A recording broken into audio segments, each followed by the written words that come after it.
notre Dieu est merveilleux.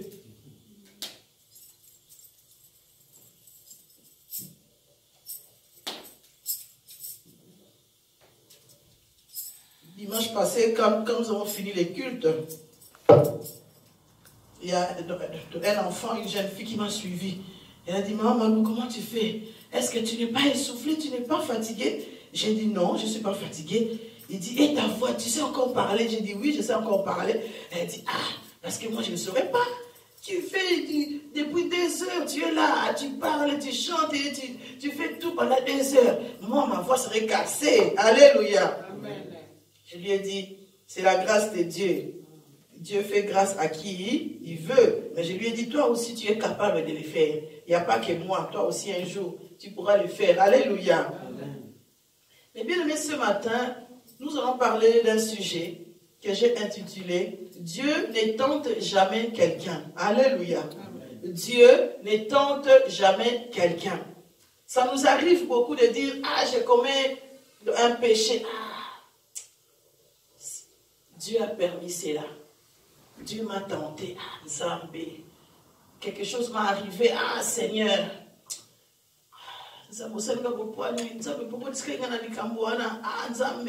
Alléluia. Nous accusons Dieu beaucoup dans nos erreurs. Et aujourd'hui, Dieu veut nous parler que lui ne tente jamais personne parce qu'il est Dieu. Donc, on va lire, mes bien-aimés, sans plus tarder. Nous allons dans le livre de Marc, Marc au chapitre 7.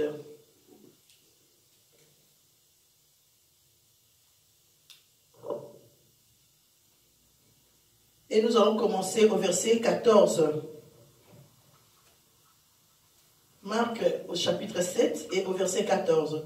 Ensuite, ayant de nouveau appelé la foule à lui, il lui dit, écoutez-moi tous et comprenez. Il n'est hors de l'homme rien qui entre en lui puisse les souiller. Mais ce qui sort de l'homme, c'est ce qui les souille. Si quelqu'un a des oreilles pour entendre, qu'il entende. Lorsqu'il fut entré dans la maison, loin de la foule, ses disciples l'interrogèrent sur cette parabole. Il leur dit, vous aussi, êtes-vous donc sans intelligence? Ne comprenez-vous pas que rien de ce qui du dehors entre dans l'homme ne peut le souiller?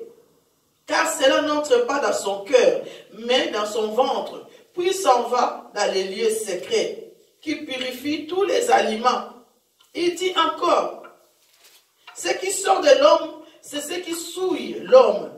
Car c'est du dedans, c'est du cœur des hommes que sortent les mauvaises pensées, les adultères, les impudicités, le meurtre, les vols, les cupidités, les méchancetés, la fraude, le dérèglement, les regards envieux, la calomnie, l'orgueil, la folie.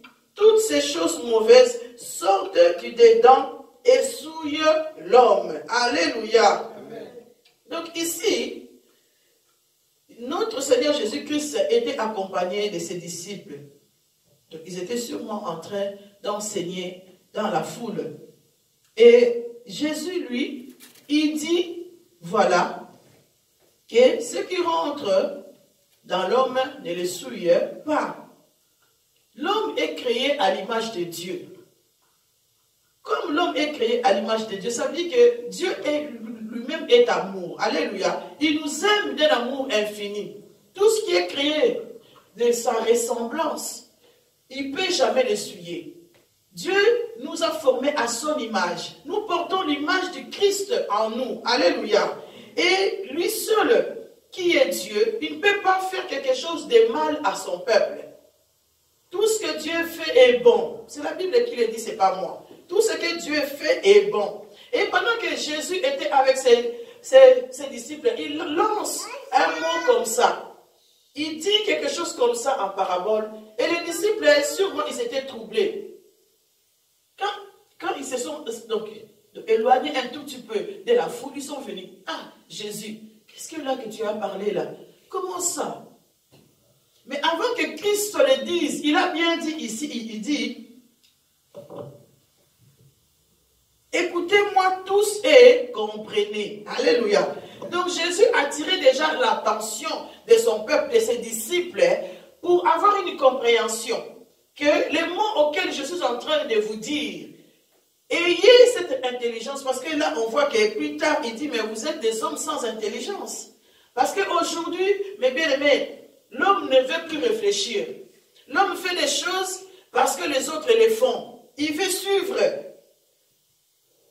la cadence d'aujourd'hui. Donc ici aussi, donc, on voit que même les disciples qui étaient avec Jésus, eux aussi ne comprenaient pas les choses que Christ disait. Ils ont posé la question, mais comment ça? Si quelqu'un a... Donc Dieu dit que si quelqu'un a des oreilles qu'il écoute et qu'il entende, parce qu'il dit ceci, il est hors de l'homme, rien qui entrant en lui puisse l'essuyer.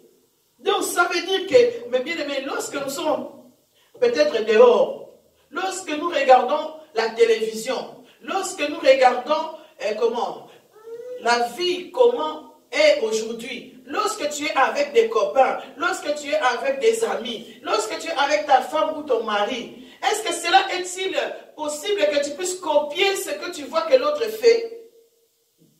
Quand tu regardes une télé, oui, aujourd'hui c'est vrai, il y a une puissance occulte qui attire les gens dans les mauvaises choses. Tu regardes seulement, il y a des publicités, il y a des choses maintenant qui sont occultes. Quand tu les regardes, en fait, une seconde, une poignée de secondes, ton esprit est attiré. Parce que ça se fait exprès pour attirer les enfants de Dieu, pour commencer comment? Pour détruire leur esprit. Tu écoutes une musique satanique et ça te reste dans la tête. Alléluia. Mais un enfant de Dieu doit savoir comment supprimer toutes ces mauvaises choses. Parce que Dieu, donc, il dit ici, rien qui rentre. Ça veut dire que tu as le choix. Tu as le choix de choisir qu'est-ce qui peut rentrer en toi, qui peut t'essuyer, ou qu'est-ce qui ne peut pas rentrer en toi. Alléluia. Parce que tu as l'intelligence de comprendre ce que je fais est bien ou ce que je fais est mauvais. Car Dieu nous dit, dans le livre de Deutéronome, il dit, choisissez. Donc Dieu nous montre le bien et le mal. Mais Dieu dit, je vous en supplie, choisissez le bien. Alléluia. Pourquoi? Parce qu'il sait qu'il nous a donné l'intelligence et la capacité. Quand je vois quelque chose de bien et quelque chose de mauvais, je sais dire que ça c'est mauvais, ça c'est bien. Alors si j'ai choisi le bien, que je ne vienne pas dire après que Dieu m'a tenté. Alléluia. Ici, Jésus-Christ était un peu fâché en voyant que, comment, ses disciples n'avaient pas compris ce que lui il voulait dire. Il dit, lorsqu'il fut entré dans la maison loin de la foule, ses disciples l'interrogèrent sur cette parabole. Il leur dit, vous aussi, êtes-vous donc sans intelligence? Parce que pour Christ, ce qui peut être sans intelligence, ce sont les enfants du monde. Ce sont les enfants qu'on appelle les Égyptes. Donc ceux qui sont en dehors de l'église. Alléluia. Les païens. Parce que nous, les enfants de Dieu, Dieu nous a dotés de l'intelligence et de la sagesse. Amen. Alors pour Christ, lorsqu'il dit un mot comme ça, normalement, comme la Bible dit que c'est l'Esprit de Dieu qui témoigne à nous, qui confirme la parole de Dieu en nous. Si un enfant de Dieu écoute la parole de Dieu, mais n'arrive pas à l'interpréter, n'arrive pas à comprendre, ça veut dire que le Saint-Esprit ne fait pas encore bien son travail, puisque tu n'appelles pas la puissance du Saint-Esprit pour accompagner la parole du Christ. Alléluia. Donc nous, mes bien-aimés, Christ dit ici, vous aussi, vous êtes sans intelligence. Ça veut dire que vous aussi, moi aussi, comment je ne peux pas comprendre que Christ, lorsqu'il dit un mot, que je dois comprendre que non, c'est pour mon bien, c'est pour que je puisse changer. Combien de fois Dieu nous parle en tant qu'enfant de Dieu, il te dit ne fais pas ça, il te dit ne marche pas comme ça. Mais toi tu dis non, cette parole-là est seulement donnée pour maman Malou, cette parole-là n'est pas pour moi. Aujourd'hui Dieu nous pose la question, vous aussi, vous voulez marcher comme le monde? Vous aussi, donc nous aussi, est-ce que nous voulons marcher comme les enfants du monde? Quand je vois tout le monde marcher comme ça, même si on dit que quand tu arrives dans une ville où tout le monde marche pied gauche, toi aussi tu marches pied gauche. Mais Daniel, lui, n'avait pas saisi, il n'avait pas choisi cela. Alléluia. Non, il avait refusé.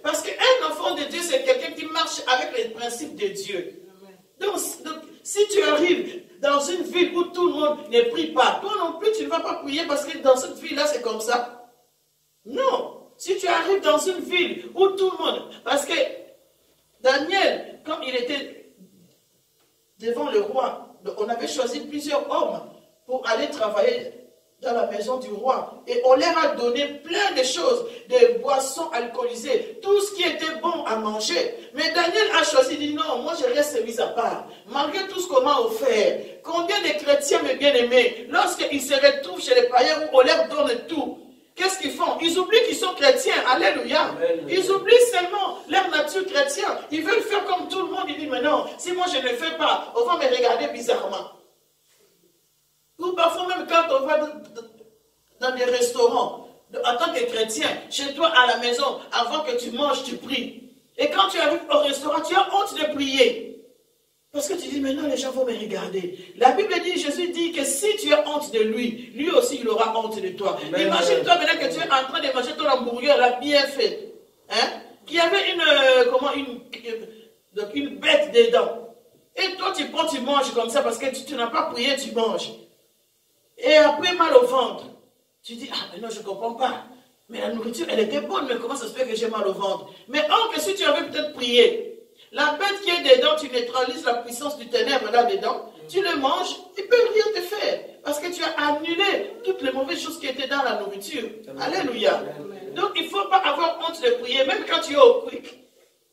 Au quick, les enfants, quand vous allez au quick, avant de manger, priez.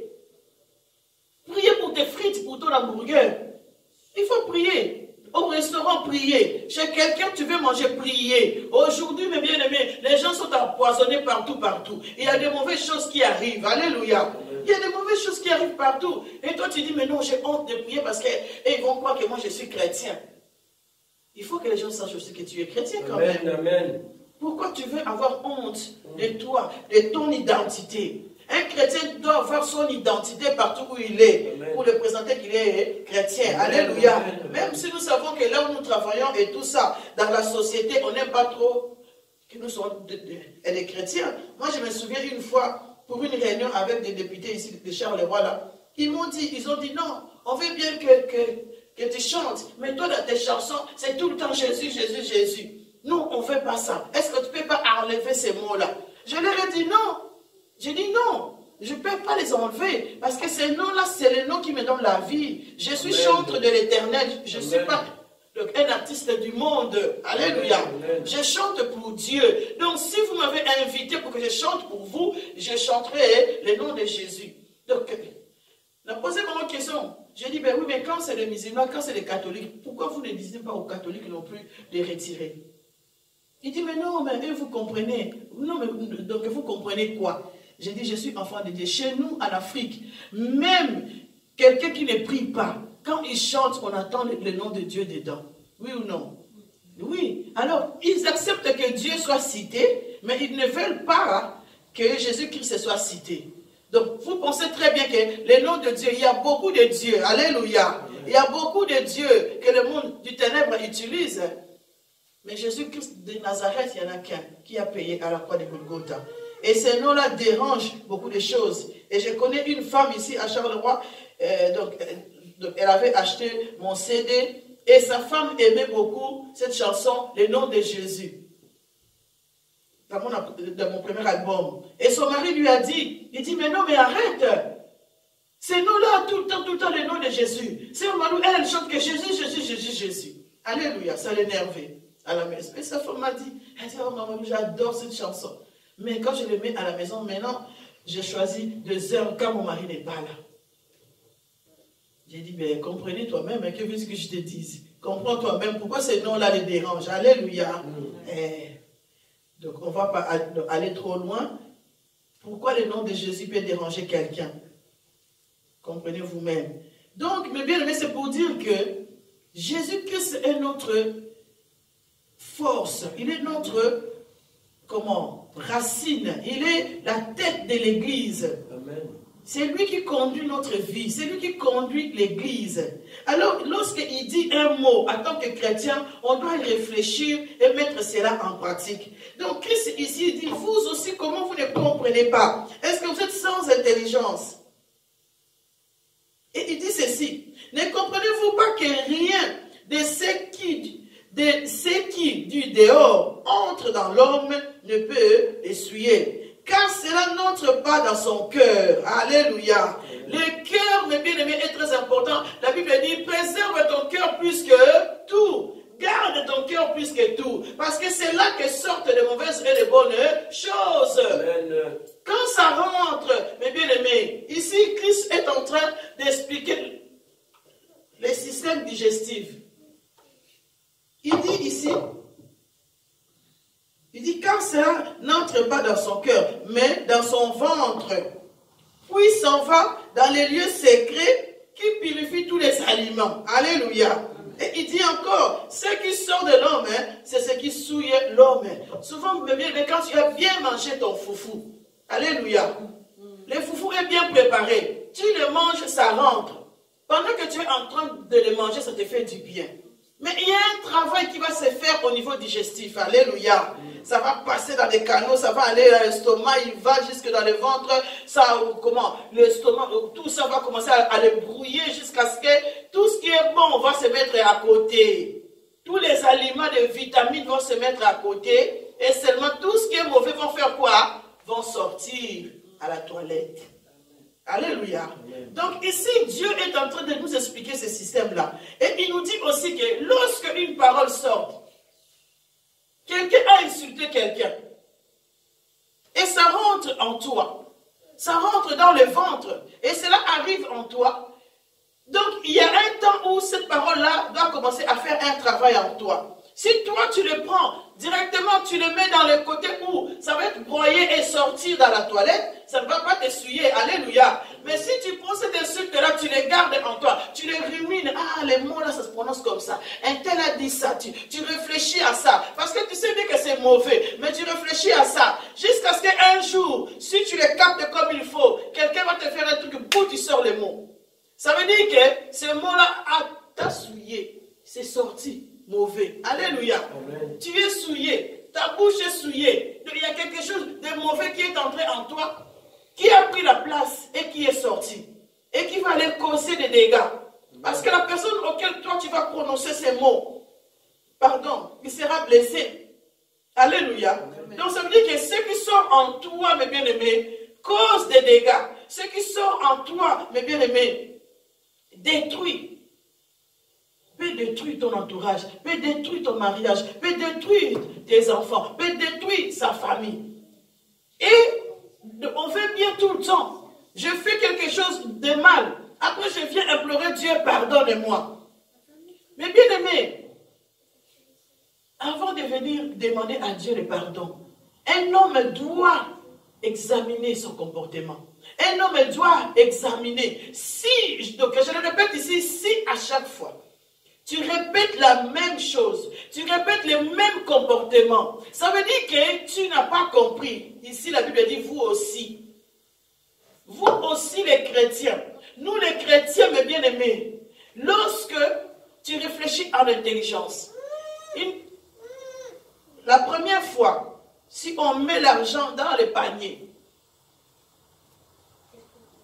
les enfants ici, donc avant je voyais, ils couraient comme ça, quand les mamans donnaient l'argent, les enfants ils venaient comme ça.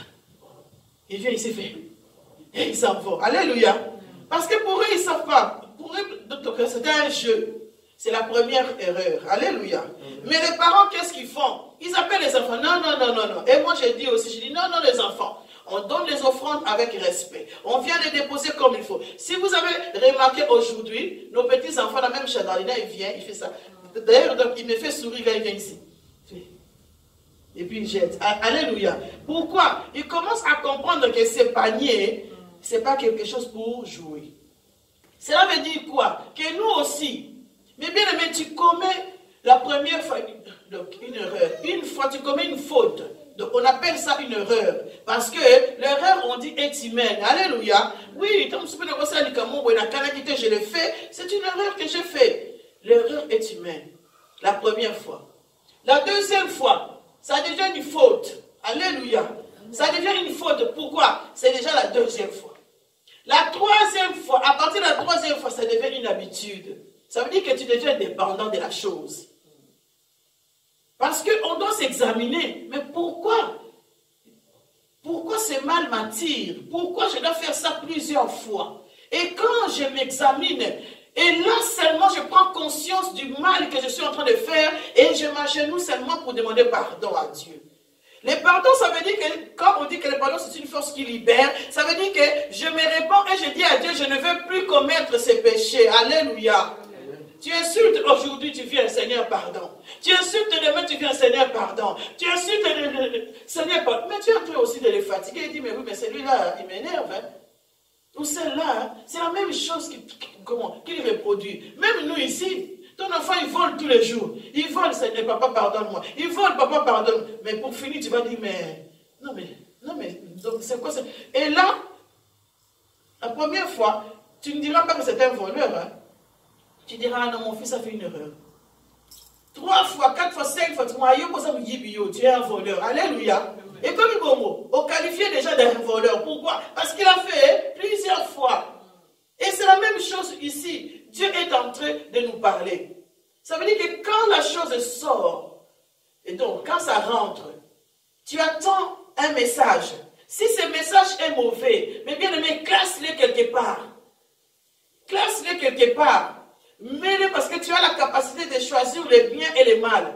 Mets-le quelque part. Fais les tri dans tes pensées. Fais les tri dans ton comportement. Un chrétien, il doit se regarder. Qu'est-ce qui vient en moi et qui me souille? Qui apporte de mauvaises choses pour que je puisse tuer le monde?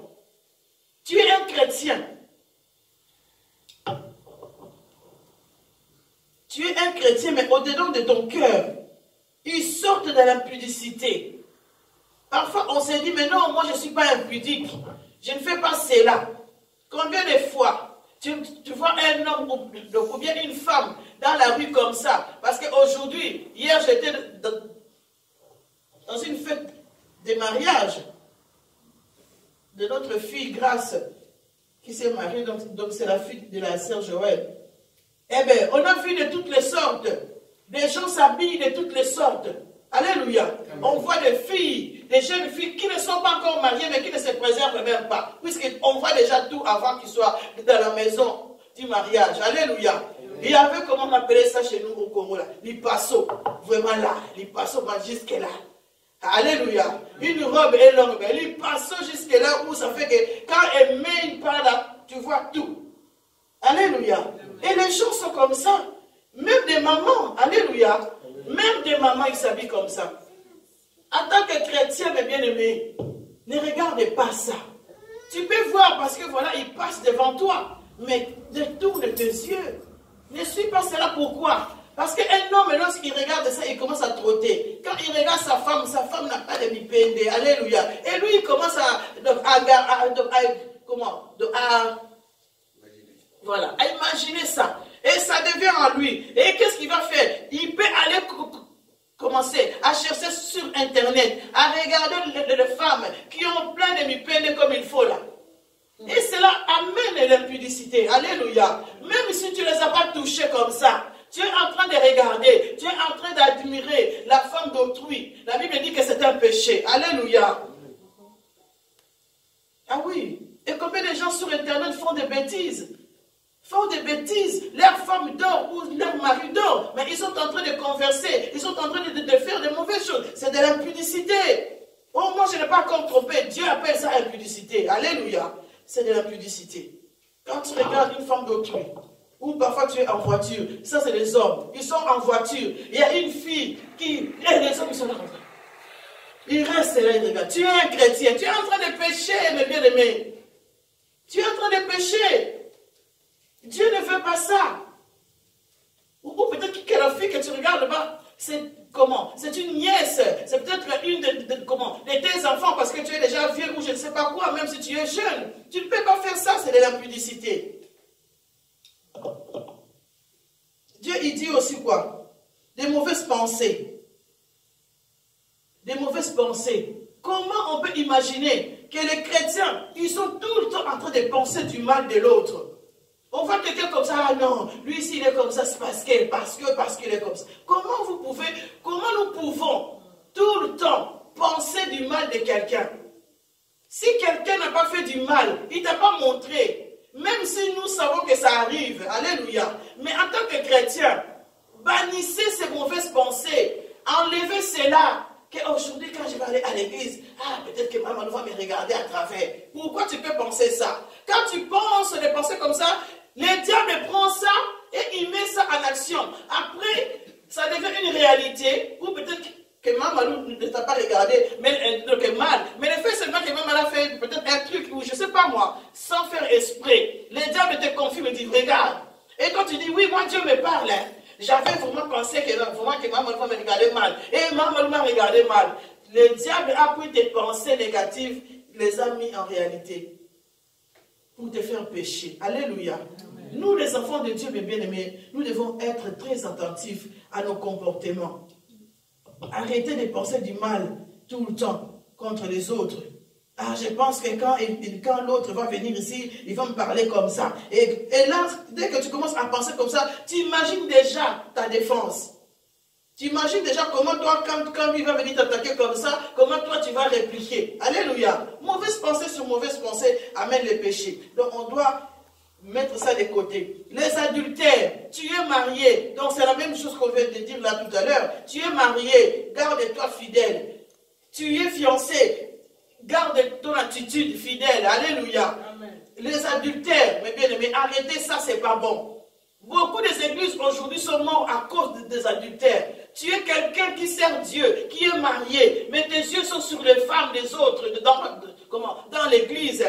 Tu es une femme pasteur, mais tu es là, tes yeux sont fixés sur des hommes dans l'église. Oui, je sais qu'aujourd'hui, mes bien-aimés, beaucoup des hommes de Dieu aussi pratiquent de la sorcellerie, qui fait que dans leur monde, on leur impose des choses à faire. Toi, tu sortiras qu'avec des femmes mariées, toi, tu sortiras qu'avec des jeunes. Alors, l'église sont détruites à cause des choses comme ça. Les adultères, ils détruisent l'église. Mais bien aimé, il y a une chose qui peut détruire une vie, si ce n'est que la sexualité.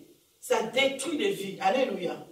Quelqu'un disait, il dit, lorsque tu veux épouser une femme, pose-lui la question avec combien de hommes donc il a sorti. Ça veut dire quoi? Si une femme n'a eu que 2, 3 hommes dans sa vie, ça veut dire qu'il y a déjà 3 esprits en elle. Alléluia. S'il a eu 20 hommes, ça veut dire qu'il y a déjà 20 esprits auxquels cette femme dans sa vie, parce que c'est un lien. On dit que quand on se met ensemble, on devient parce qu'on croit toujours que oui, c'est seulement lorsqu'on met l'alliance qu'on devient un. On devient déjà un lorsque nous sommes ensemble au niveau intimité. Alléluia. Oui, ça on n'en parle pas trop. Tant que tu es, même avec une femme prostituée, si tu es passé avec des femmes prostituées, tu as déjà un lien avec eux. Tu as déjà un lien avec eux. Alors quand tu vas aller te marier, si tu es passé avec plusieurs hommes, tu portes leur fardeau, leurs esprits de leur famille. Tu as déjà ça. Alors c'est beau pour un homme. Mon frère Raoul, toi qui n'es pas encore marié, pose-lui la question. Dans ta vie, comment tu as marché? Si tu l'aimes vraiment avec ces 1000 esprits-là, qu'on rentre d'abord dans la délivrance. Alléluia. Pour ne pas que tu souffres dans ton mariage. Parce que ces esprits-là vont vous combattre, que tu le veuilles ou pas. Quand tu as fait un lien avec quelqu'un, les démons de sa famille, là, ils vont aussi te suivre. C'est pour cela qu'on ne doit pas se marier par beauté. On ne doit pas se marier parce que voilà, il faut examiner. Entrer en prière. Est-ce que cette femme est faite pour moi? Est-ce que cet homme est fait pour moi?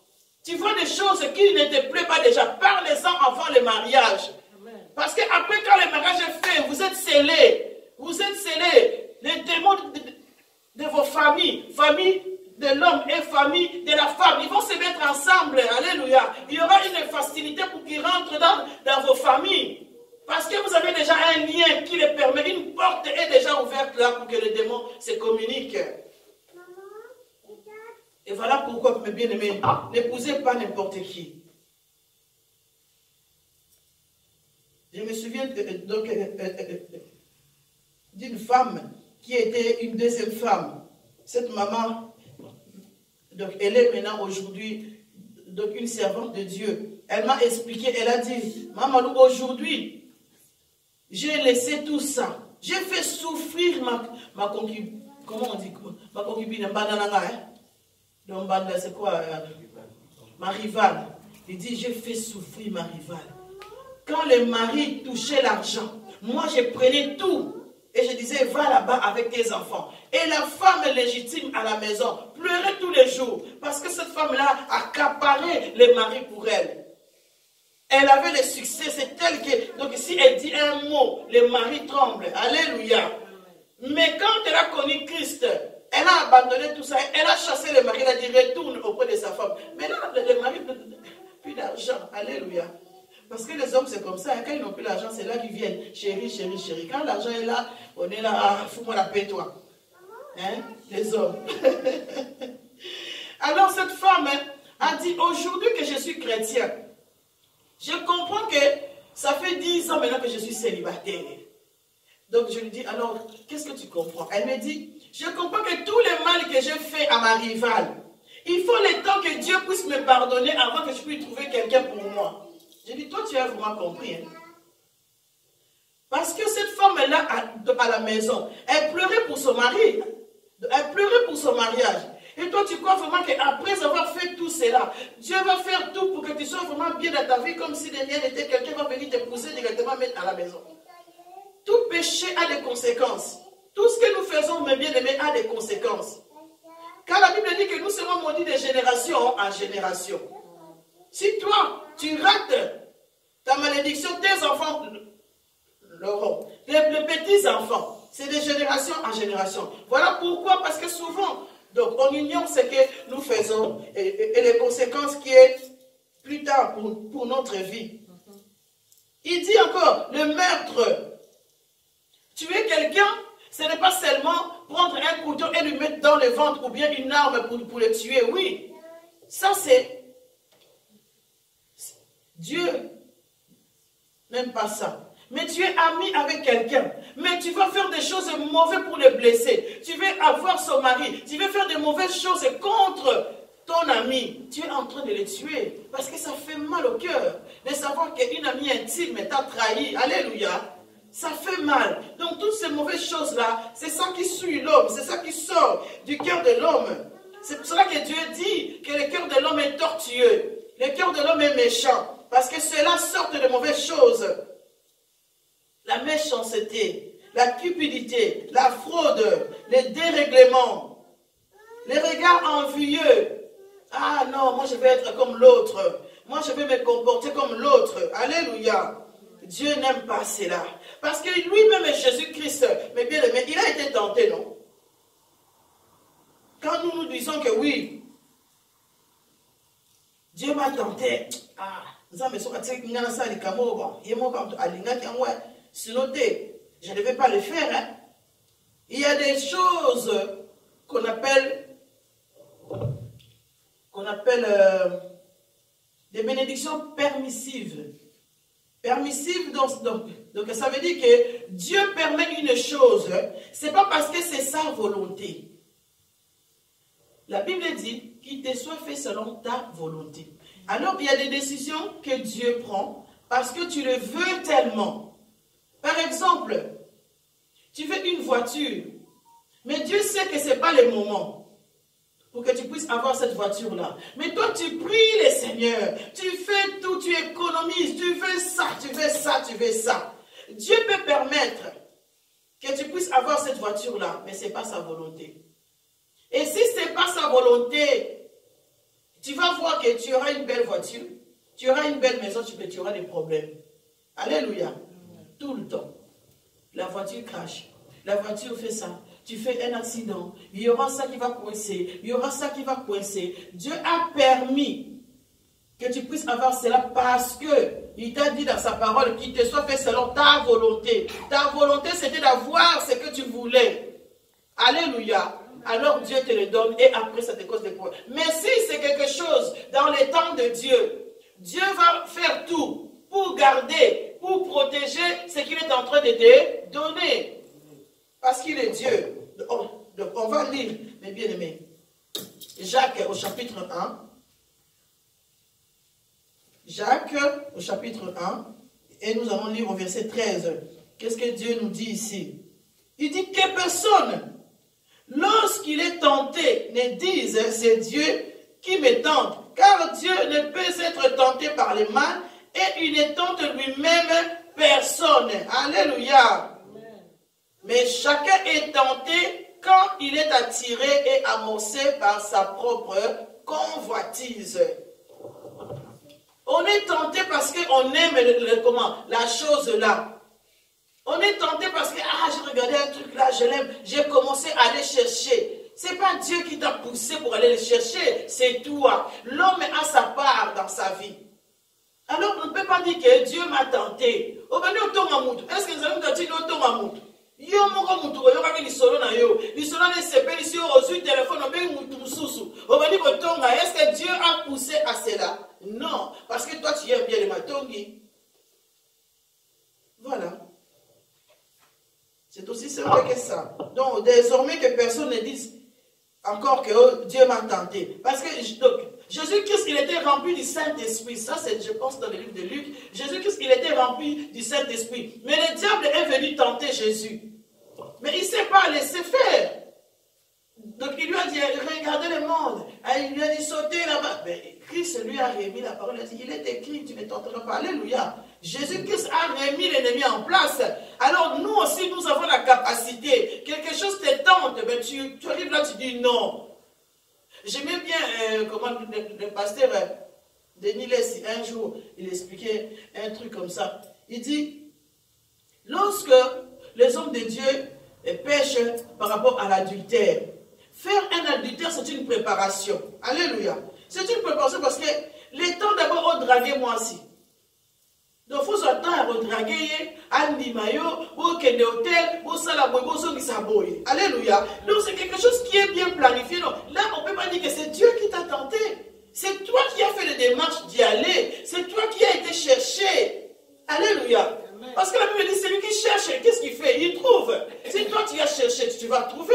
Amen. Si toi tu planifies, tu dis non, quand je vais aller chez Seiya, je vais voler. Mais ce n'est pas Dieu. Toi, tu sais que pour aller voler, il faut que tu te mettes des vestes longues. Il faut que tu... Que tu te armes des choses qui vont désactiver cette machine-là pour ne pas que ça sonne. Alléluia. Amen. Alors, si on t'arrête, c'est toi. Ce n'est pas Dieu. L'homme fait sa part et Dieu fait sa part. Il dit que personne ne dise que Dieu les tente. Ce sont nos propres convoitises. Comment? C'est ce que nous aimons qui nous attire à pécher. Alors, mes bien-aimés, comment faire pour lutter contre ces tentations? Comment faire? Là, soyez préparés déjà tout ce qu'on va lire là. Comment faire pour lutter contre ces tentations? Parce que c'est tellement fort. Le péché mignon, mais bien aimé, donc c'est le péché où on n'arrive pas à abandonner. C'est le péché où je le fais. J'ai pris le Seigneur, pardonne-moi. 2 mois après, je reprends. 1 mois après, je reprends. Parce que cela me fait plaisir. Ce sont mes yeux, mes convoitises. Je sais que si je ne le fais pas, c'est comme de l'eau quand je ne bois pas. Je ne suis pas bien. Alléluia. Amen. Le péché mignon. On dit, ah non, j'ai fini. Mais on cherche bien, tu continues à le faire. Pourquoi? Parce que, comment? Ça t'attire. Parce que pour toi, c'est... Voilà. Mais il faut que tu te rendes compte et que tu te répands pour que Dieu puisse t'aider. Donc, on va lire dans le livre de Romains au chapitre 13.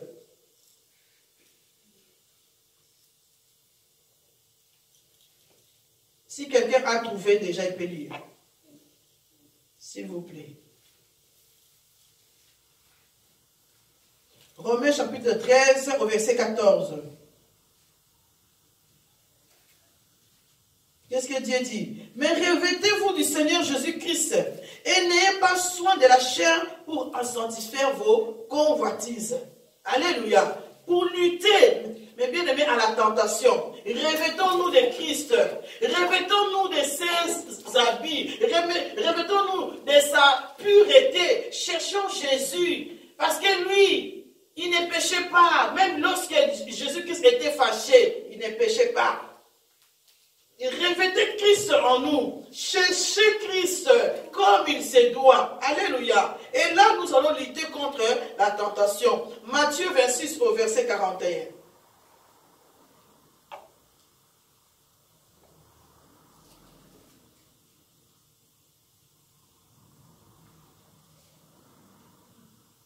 Matthieu 26.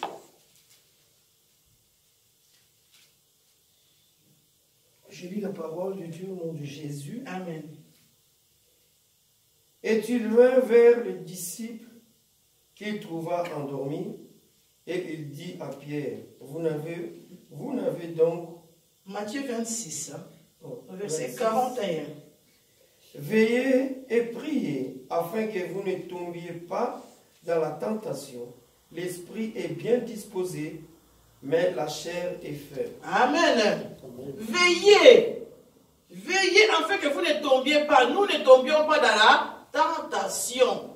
Veillez et priez. Parce que la chair est faible.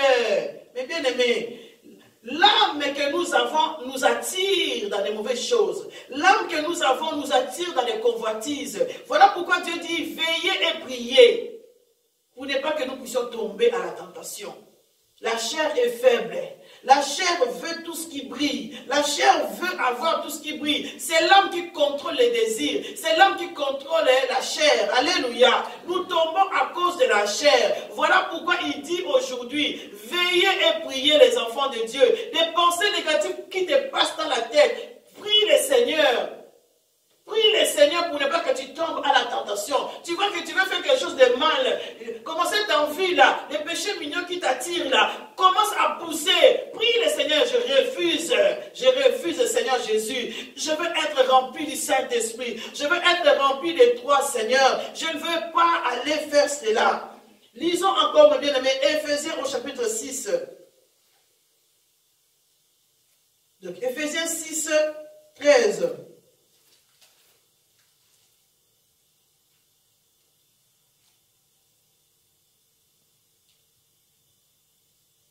Alors, qu'est-ce que Dieu nous dit?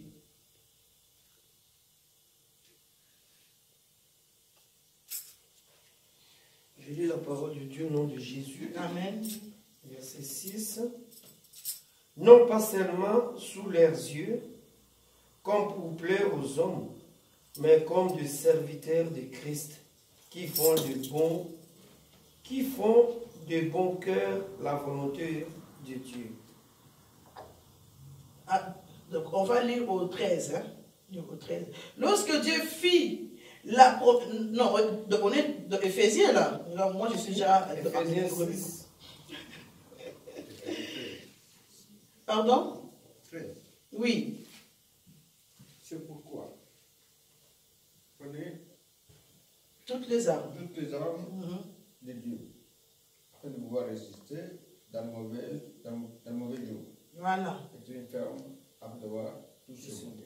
Voilà. Pour lutter contre la tentation, il dit, prenez toutes les armes de Dieu. Mais bien aimé, Dieu nous détaille dans ce verset les armes. La vérité fait que le mal va tomber. Alléluia. Être sincère. Revêtez-vous, revêtons-nous, mes bien-aimés, des armes de Jésus-Christ pour lutter contre la tentation. Parce que la chair est faible.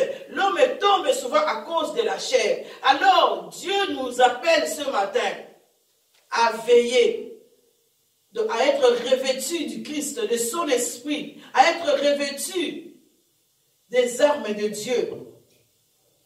Donc on va lire Hébreux 4, Hébreux 4 au chapitre 15.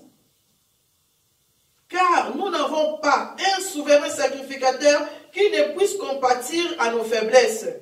Au contraire, il a été tenté comme nous, en toutes choses sans commettre de péché. Approchons-nous donc avec assurance du trône de la grâce, afin d'obtenir miséricorde et de trouver grâce pour être secourus dans nos besoins. Alléluia. Là, Dieu est en train de nous réconforter. Il dit, notre souverain sacrificateur, lui, il était homme comme nous à 100%. Alléluia. Christ est venu sur terre. Il a vu toutes les tentations. Et même quand il ne pensait pas, on lui disait que voilà, toi tu es avec les femmes là qui sont prostituées. Donc je me souviens que les Français même ont fait un film comme quoi Jésus-Christ avait été avec une femme. Ok, Christ est resté saint. Alléluia. Pourquoi? Parce qu'il y a eu des tentations. Mais Jésus-Christ, il dit lui-même en tant que souverain sacrificateur, il n'a pas commis de péché. Donc il est là pour nous, mes bien-aimés. Il dit, il fait tout ça. Il dit, approchons-nous avec assurance du trône de la grâce. Parce que, mes bien-aimés, lutter contre la tentation, c'est une grâce. Cette grâce, c'est une faveur qui est imméritée. La grâce, c'est la faveur imméritée. Et l'homme en a besoin tout le temps d'activer, de demander à Dieu. C'est pour ça qu'il nous répète, il dit, veillez, revêtons-nous de ces armes. Veillez et priez, afin que nous ne tombions pas. Pourquoi, mes bien-aimés? Pour que nous puissions obtenir miséricorde et de trouver grâce, pour être secourus dans nos besoins. Si nous voulons que ces péchés changent, si nous voulons que tout ce qui sort en nous ne souille pas notre avenir, mes bien-aimés, approchons-nous au trône de Dieu avec assurance. Revêtons-nous des armes de Dieu. Je commets un péché. N'ayez pas honte, demandez pardon. Si la Bible dit que le péché, c'est une force qui libère. Parce que lorsque tu n'avoues pas, parce qu'il y a beaucoup de pardon, on demande pardon, mais on sait au fond de toi qu'on n'a pas avoué la vérité. Quand tu n'as pas avoué la vérité, tu restes prisonnier de tes péchés. Alléluia. Tu restes prisonnier de tes péchés. Donc ça veut dire que la repentance n'est pas totale. Le pardon ne te libère pas. Cette parole n'a pas d'effet. Parce que tu n'as pas libéré ton cœur. Même si tu as demandé pardon 1000 fois. Si tu n'as pas avoué. Pour te repentir, il faut être sincère avec Dieu. On n'avoue pas à la personne. Mais on est conscient que je suis en train d'avouer à Dieu mes péchés. Alléluia. Et là, Dieu va t'aider. Ici, il dit, il va nous aider pour que nous puissions obtenir miséricorde et grâce pour être secourus. Pour être secourus, mes bien-aimés, il faut ouvrir son cœur. Parce que c'est à travers le cœur que les mauvaises choses sortent. Est-ce que nous comprenons? Amen. Si nous faisons cela, mes bien-aimés, nous ne devons plus dire, oh, j'ai été tenté par Christ. Dieu ne tente jamais personne. Aujourd'hui, nous l'avons tous compris, même les enfants. Vous avez compris? Tout le temps où vous nous chantez, j'ai pas fait exprès, j'ai pas fait exprès. 1000 fois tu fais la même chose, j'ai pas fait exprès. Si, tu le fais exprès, alléluia. Amen. Si tu mets dans une pique, tu n'as pas fait exprès, est-ce que mon nez va revenir comme avant? Non. Mon nez est foutu. Donc arrêtez tout le temps de dire non, j'ai pas fait exprès, j'ai pas fait exprès. Mais aux autres, la même chose, c'est pas bon. Alléluia. Les chrétiens, nous devions changer notre caractère. Christ nous aime et il veut que nous puissions marcher comme lui. Imitons Jésus. Lorsque nous nous revêtons du Christ, essayez aussi de l'imiter dans tout ce que Christ fait. Imitons-les, mes bien-aimés, pour que nous puissions être secourus. Pour être secourus de nos besoins, de nos péchés mignons, il faut que nous ouvrons nos cœurs à lui. Il faut que nous puissions imiter Jésus. Parce que lui, il a vécu dans ce monde, il connaît les choses qui sont dans ce monde. Voilà pourquoi il a payé pour nous. Nos péchés ont été payés à la croix de Golgotha. Si l'homme continue à pécher, c'est parce que l'homme veut pécher. Alléluia. Que Dieu bénisse la vie de chacun. Merci, ma sœur Lydia, pour le travail que tu fais de mettre tous les versets dans les réseaux sociaux. Et cela permet aux gens qui vont nous suivre après d'aller regarder cela et suivre. Que le Seigneur te bénisse abondamment. Donc voilà, donc je vois ma sœur Vivienne qui vient de se connecter parce qu'elle est au travail là ce matin. Nous bénissons le Seigneur pour cela. Donc voilà, mes bien-aimés, nous sommes à la fin. Nous voulons prier. Regardons-nous, examinons-nous. Nos cœurs en nous, mes bien-aimés, nous nous connaissons. Même si tu es loin, mais tu as quelque chose qui te dérange. Les péchés nous emprisonnent. Tu peux téléphoner. Tu peux téléphoner téléphoné à maman, tu dis, maman, regarde, j'ai ça comme souci, parce que je suis coincé.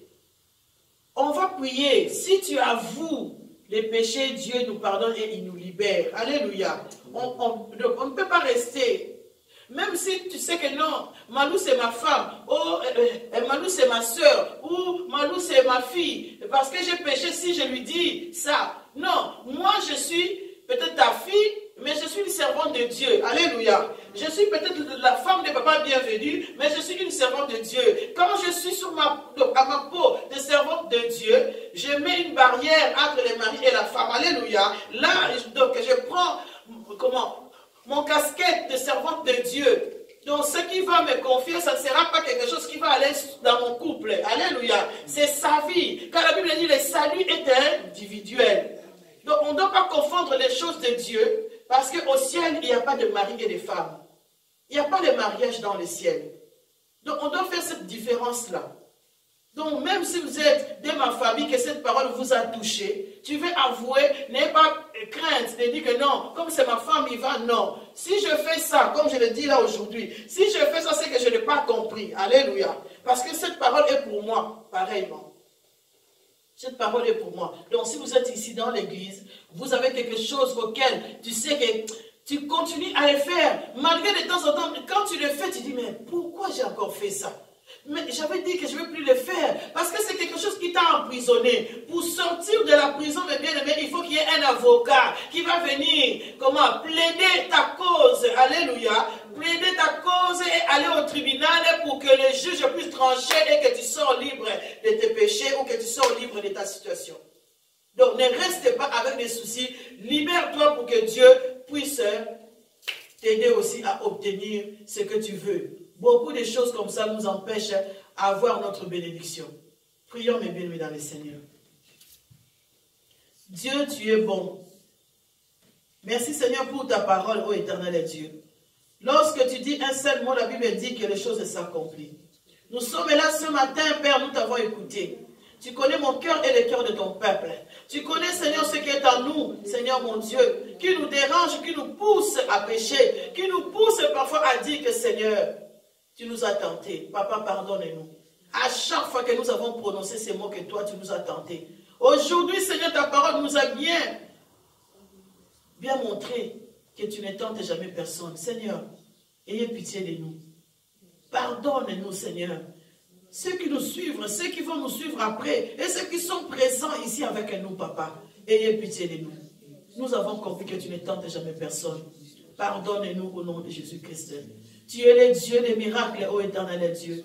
Papa, pardonne-nous et lave-nous par ton sang. Je prie, Seigneur Dieu, ce matin, que toute accusation que l'ennemi amène, Seigneur, dans le tribunal céleste, que le sang de Jésus-Christ commence à les effacer. À celui qui va, alléluia, se repentir ce matin, à celui qui va avouer, Seigneur, mon Dieu, ses péchés. Seigneur, je prie au nom de Jésus-Christ que le sang de Jésus efface toute accusation au nom puissant de Jésus-Christ.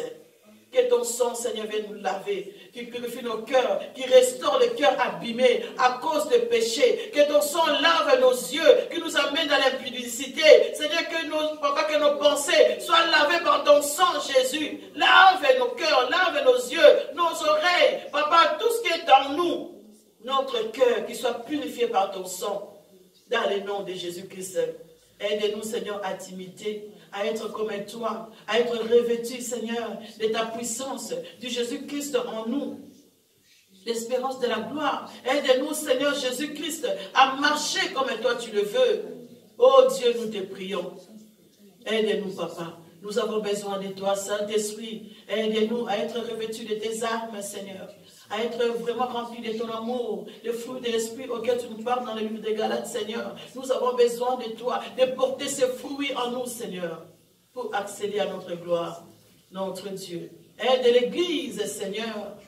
Aide l'Église à marcher dans la vérité, ô Dieu. Aide-nous à marcher dans la vérité. Une arme qui est très importante. Car tu as dit que celui qui ment, Il connaît son père. Le père du mensonge, c'est le diable. Et nous voulons, Seigneur, comme c'est toi qui es notre Père, nous voulons marcher dans la vérité, car Christ a marché dans la vérité. Aide-moi, aide chacun de nous à marcher dans la vérité. Aide des églises à marcher dans la vérité. Au nom de Jésus-Christ, le roi de gloire. Seigneur, merci. Tu es si bon pour nous. Et nous voulons t'adorer, te célébrer pour tout ce que tu fais au éternel. Dans le nom puissant de Jésus-Christ, notre Seigneur, notre Sauveur. Merci, Père éternel. Amen.